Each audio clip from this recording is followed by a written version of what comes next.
Today's show is sponsored by the ABV Network Merchandise Shop. Pick up your logo merchandise by heading over to abvnetwork.com, clicking on Shop, and start filling your basket today.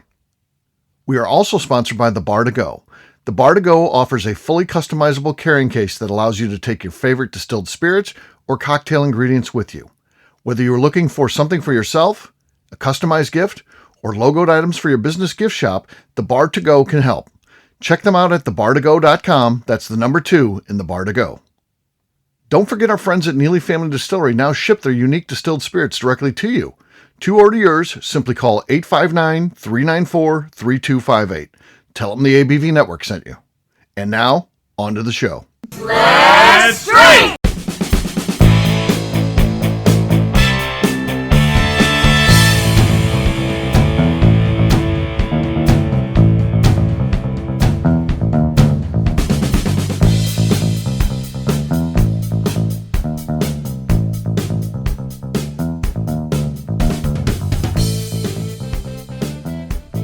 Welcome to the Bourbon Daily, the podcast about everything bourbon delivered to you every day of the week. Today on the show, we continue our greatest distillery series by talking about Heaven Hill. My name is McNew. Please join me in welcoming my co-host, Steve Akeley, along with our special guests, Katie Joyce, Joe Ferrara, and Jeff Kaplan. Hey, gang, what's up? Hey, everybody. Hey, guys. Hello. Hello. So we've got a fun show today. We're going to be talking about Heaven Hill and all the things we love about it. It's called the Greatest Distiller Series, where we just... if you're only listening to this one series, you would assume Heaven Hill is the world's greatest distillery. And today it absolutely is. And there's many reasons why it should be the greatest distillery. There's a lot of stuff there. So we'll be talking about that after the break. For right now, though, Katie said there's something she wanted to talk about. What is that, Katie? That's right. So I wanted to know if you all have movies that you know, like every line, like by heart. You could just say like line by line the movie through. Step Brothers. Very nice. Step Brothers is a good one. Yeah. Jaws. Oh, Jaws. Yeah. Pulp Fiction for me, or The Big Lebowski. I guess The Big Lebowski is the ultimate one. So yes, that's what I'll lock in. How about you, Jeff? I don't know. I haven't watched movies for quite a while, but Billy Madison was one I've watched a few times and could probably say from start to finish. Billy Madison. All right. Yeah, I was a big Adam Sandler fan. Still am. Adam Sandler. Okay. All right. Well, how about you, Katie? You asked the question. So mine is actually, it's called New in Town. It's a Renee Zellweger movie. It's from, I think, probably early 2000s. It's a random, but it's always been my favorite. It's my movie that, like, I'll put on to like fall asleep to. And so just from playing it so many times that way, and I've watched it through many times as well, even like the music cues, like I know I'm like, all right, music cues here. And like, I have all of it. You could direct the remake of it then. Yeah. Music. If you're doing it shot for shot, I guess. Yeah. Okay. Yeah. Oh, there you go. There are our movies that we know everything about. Who got the best one there, Katie? You can be the judge. Who's the best?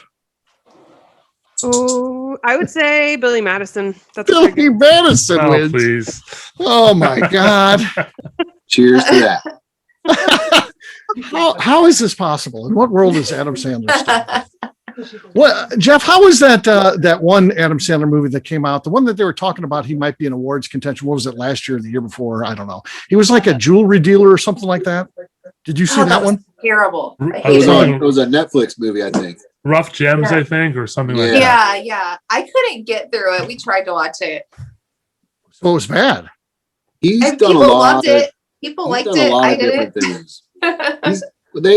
Those guys, him and all those guys who do those movies, and Rob Schneider, all that, they've got a cult following, right?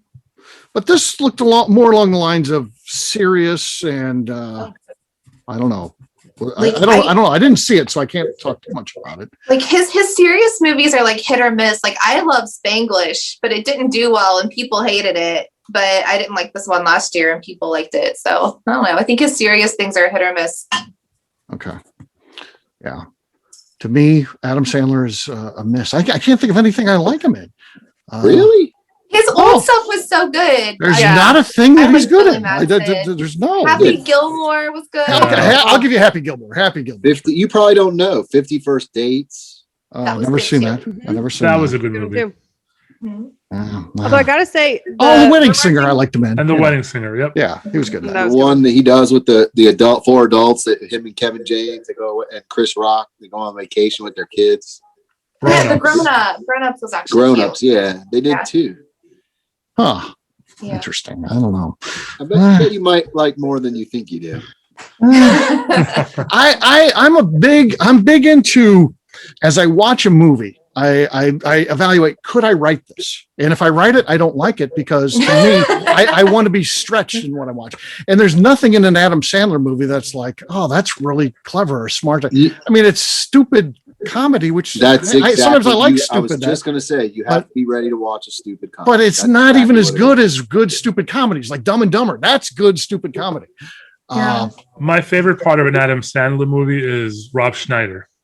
He's great. He just usually steals the movie. I can just take the snippets with him and leave the rest of the movie out. Mine's the credits rolling at the end. It's like, Seems like it's over. Thank God. It's over. Wow. No love for Adam Sandler. No Adam Sandler. No. Wow. I don't dislike him like on Saturday Night Live and stuff like that. I liked him on that.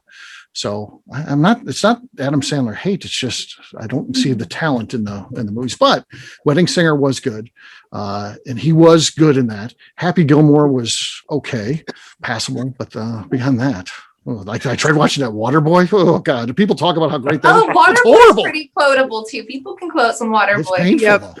Oh, Yeah, I they don't do. know. They do. What's your favorite Halloween. genre of movies, Steve? Well, I mean, I like comedy, like The Big Lebowski. I think that Quentin Tarantino is the greatest filmmaker of my generation. I feel like the movies that he has made have changed film.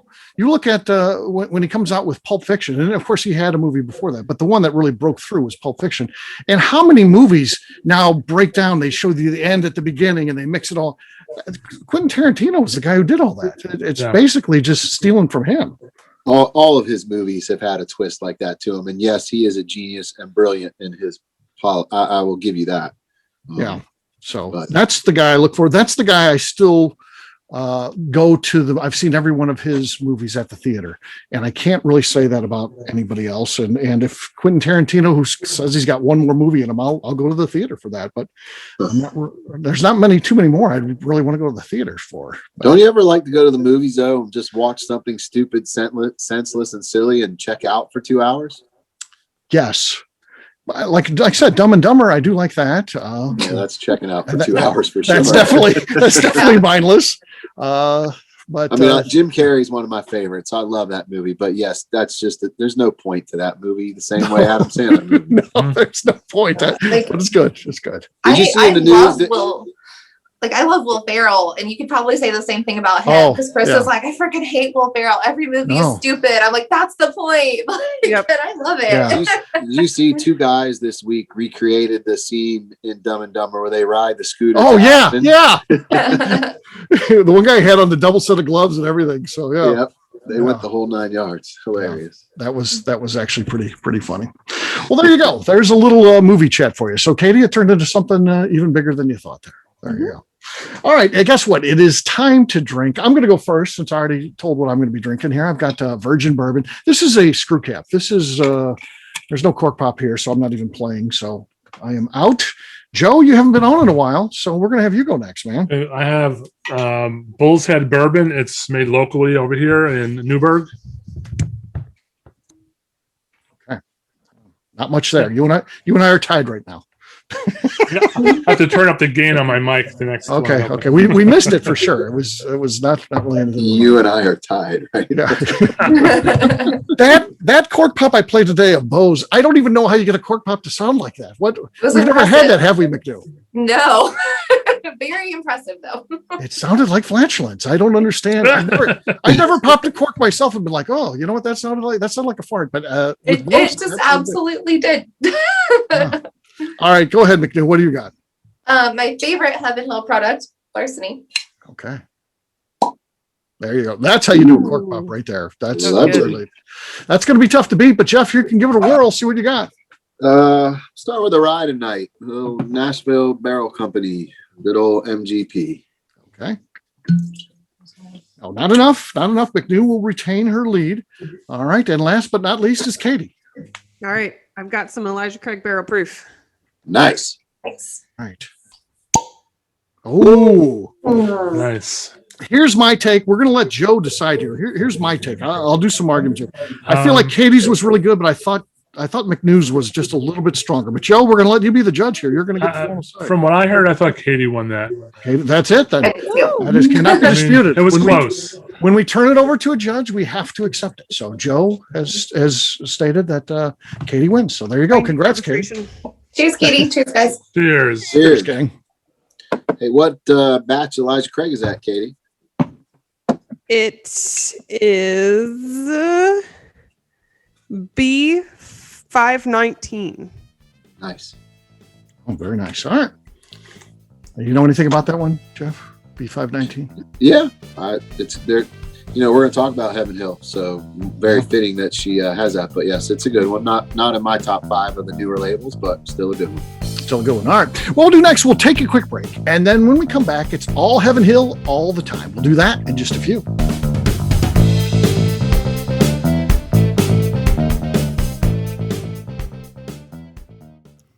Hello, this is Steve Akeley, owner of the ABV Network, and let's talk for a moment about our sponsors, the people that make this show happen. First up is our friends at Moonshine University. In 2017, I completed my Executive Bourbon Steward certification at their office in Louisville. The information I learned through lead instructor Colin Blake and their team there is something that I continue to draw upon frequently in my role at the ABV Network. It truly is the standard of establishing a benchmark of knowledge of the bourbon industry. From history to production to brands and people, it's all there. Check out their full listing of programs, including Executive Bourbon Steward certification, production classes if you're considering starting a distillery, and much more at moonshineuniversity.com. I also want to talk about Neely Family Distillery. Back in May of 2018, I met Royce Neely at Limestone Branch's Craft Bourbon Festival. It ended up not only being the start of a great friendship, I started to truly learn about what makes craft whiskey so amazing. You see, I had been a bourbon drinker for over 30 years at that point, and like many people who had been drinking bourbon a long time, I was hard-coded into thinking big bourbon was where it was at and craft was on a journey to get there. Spending time with Royce and learning the things he does to make his whiskey taste better started to really get me to appreciate how things like sweet mashing, open top fermentation, pot distillation, and the grains you are using not only makes your product taste better coming off the still, but also out of the barrel as well. I still love heritage brands and they make up a bulk of my collection. But when you find a craft distiller that is truly dedicated to the craft of distilling, you are drinking some of the best whiskey out there on the market today. That's exactly what's happening at Neely Family Distillery today. Check them out on the web at neelyfamilydistillery.com, or better yet, stop by and see them at their distillery in Sparta, Kentucky. And now, back to the show.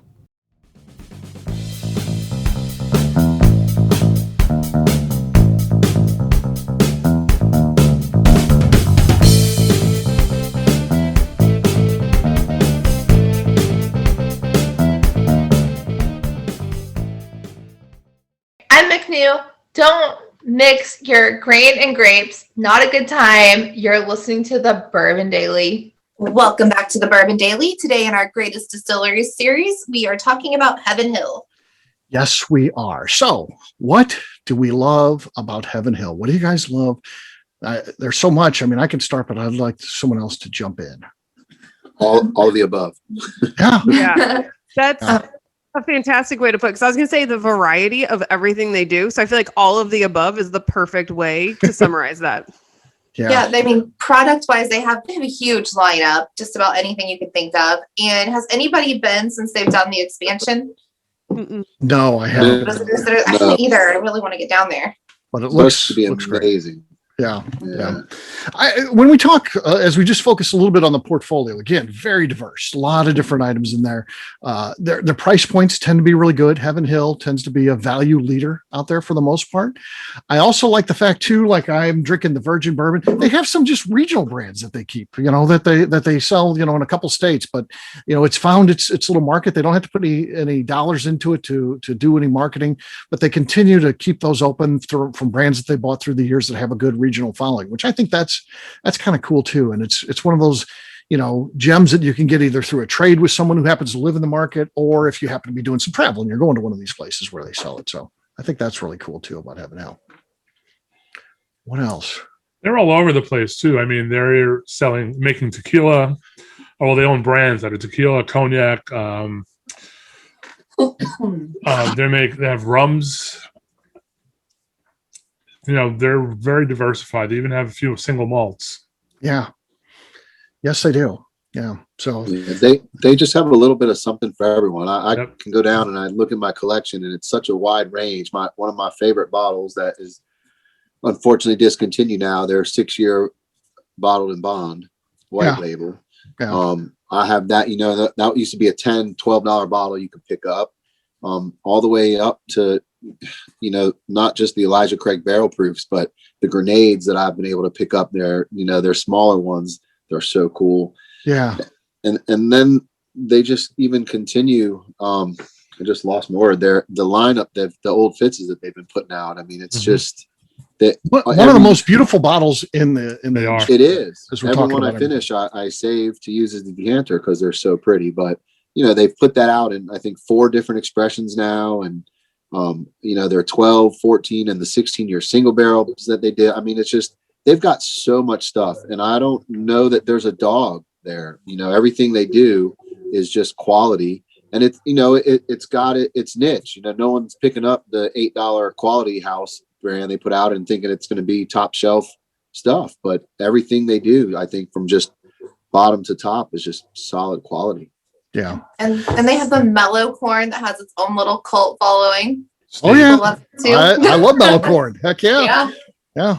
No, that's really good stuff. And I think there could be something said. It's a U.S. owned company, and it's privately held. It's a family run organization. And I don't know, for all of us here, every single person on here, Heaven Hill's been there our whole lives. So it probably feels like it's always been there. So when we think about the heritage brands, we think about Beam, that's been there forever. We think about Wild Turkey, that's basically been there forever. And we kind of lump Heaven Hill in that. At least I do in my mind. And then when you have to take a step back and realize they're only on the 2nd generation leadership. So Max Shapira, who runs the organization, his father was one of the 5 founding people that started that company. And it's just amazing that in reality, they're kind of a young company in terms of, where they're at in their history. So I think that's kind of cool too. And I think they're the largest family owned bourbon distillery. Yeah. I think as well. Yeah. They're expanding so rapidly. You drive in now, when you go down there, their warehouses, their rick houses are just popping up like crazy, and they're huge. Mm-hmm. Yeah. Their volume is just through the roof. They continue to grow. Yeah.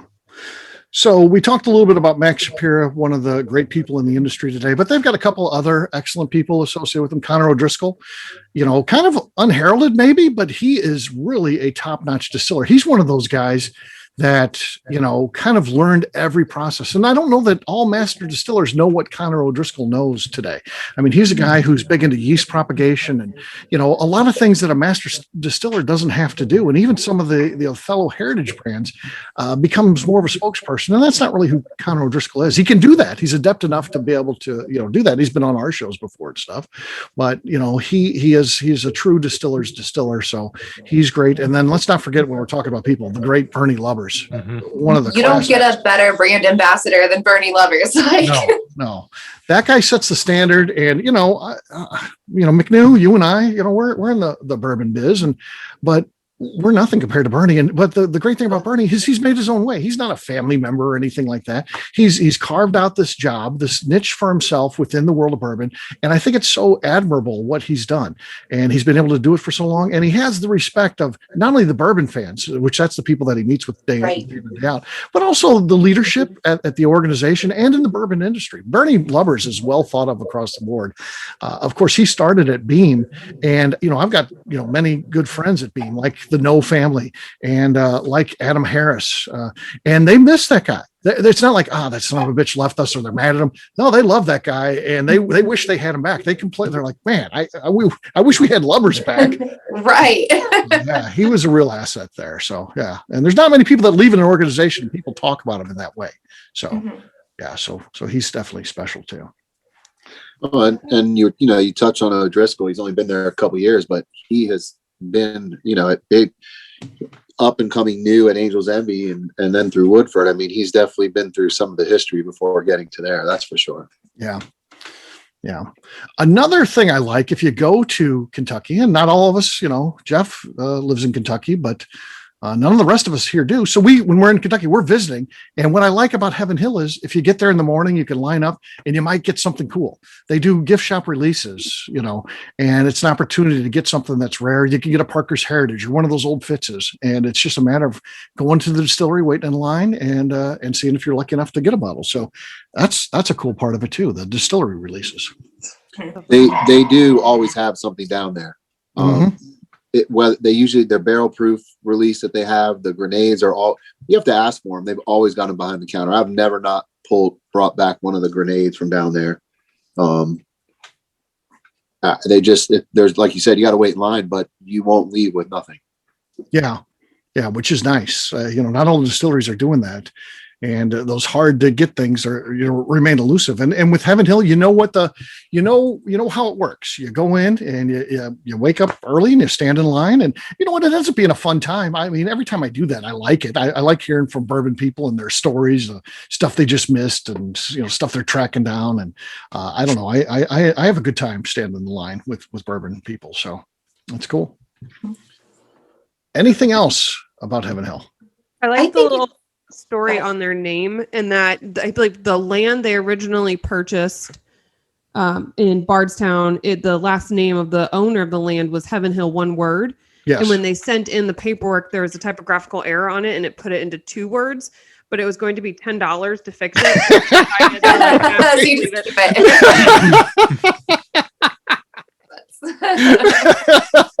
Well, that's equivalent to $30 today. Yeah, right. Yeah. You adjust that for inflation, Katie. You're talking $30. So yeah. $30 for paperwork? No way. No way. Just Steve, since we're talking about him, what was you were driving home with that Heaven Hill paraphernalia of some sort, history that you had?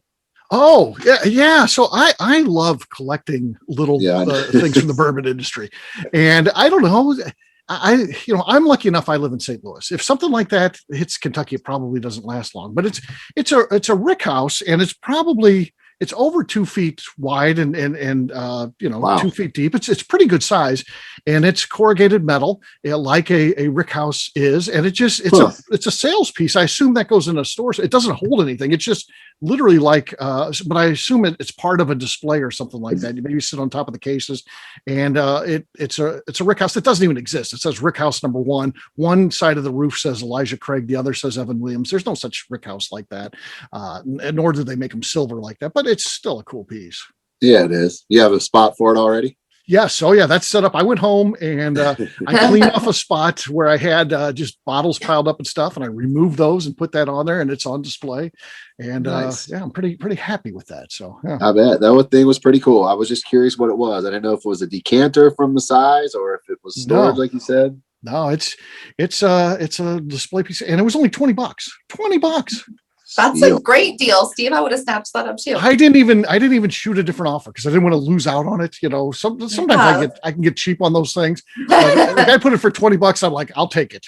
So, $20 is pretty cheap. Yeah, I'm not gonna be like 15, and then someone else snags it on me. So I just said 20 and grabbed it. So yeah, very cool. It was really cool. Yeah. So, yeah. Cool. I love that kind of stuff. So there you go. There's a little bit about Heaven Hill. That's why we love them so much. Tell us why you love them. And there is a lot to that company, and there's probably other reasons why you should love them. So if you've got some, let us know. We'll wrap this one up as we always do by talking about where people can find us. Katie, we'll start with you. Where can people find you? If you're interested in finding me, you should go over to Instagram and search Katie Proof. Katie Proof. Okay, there you go. You do all kinds of fun stuff. You're doing videos sometimes. Yeah. You're talking. Variety. Your content is incredible. Yep. Sometimes she's flying. She's always doing flying. A little bit of flying, a little bit of whiskey, a little bit of my dog, a little bit of just busting balls of people of Booker's Bry, especially, and then whatever random shit I'm also up to. Okay, there you go. Follow Katie. All right, Jeff, how about you? Where can people find you? On Facebook at The Kaplan Team. The Kaplan Team. Okay, fair enough. Joe, how about you? I'm on Instagram at bourbon_aficionado. Okay. McNew. I'm on Instagram at McNew ABV. All right, for me, I'm an easy guy to find. I'm at Steve Akeley on Twitter, Instagram, or Facebook. I've got a website, steveakeley.com. The important website, though, is abvnetwork.com. Check that one out because everything that we do is out there. All of our previous shows, our blogs, so much more, abvnetwork.com. McNew, anything else to say before we get out of here? I'd like to remind the audience to please give us a 5-star review that includes comments. It helps new people find the show, which is very important to us. And if you like what we're doing, we ask that you please visit our Patreon page at patreon.com/the Network. All right, great job today, gang. For audience, we'll have a brand new show for you tomorrow. Looking forward to that. Until then, take care, everybody. See ya. So long. Bye-bye. Cheers. Katie. Peace.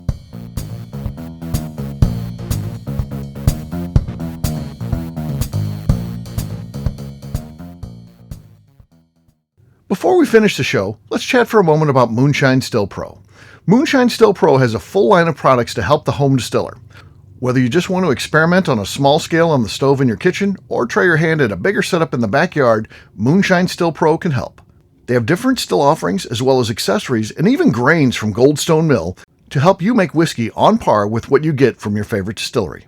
They can even assist with a DIY still project by supplying some of the parts you can't make yourself. Check them out at moonshinestillpro.com. At the ABV Network, we're lucky enough to have some great friends. Amongst those friends is the Goldstein family, owners of Goldstone Mill. Goldstone Mill is a full-service mill offering a variety of heritage and heirloom grains. Their unique approach of working with mills around the country allows them to offer you affordable shipping opportunities to meet the unique needs of your distillery or brewery. They will consult with you to ensure the grains you are selecting meets the unique flavor profiles you are looking for. If you are a home brewer or distiller and you're looking for the grains that your local distillery or brewery uses, Goldstone Mill is the place to look. Check them out on the web at goldstonemill.com, call them at 217-254-6613, or shoot them an email at hello@goldstonemill.com. The Bourbon Daily is part of the ABV Network. For more information or to become a sponsor, please visit abvnetwork.com. Thanks for listening and cheers. This has been a Steve Akeley production.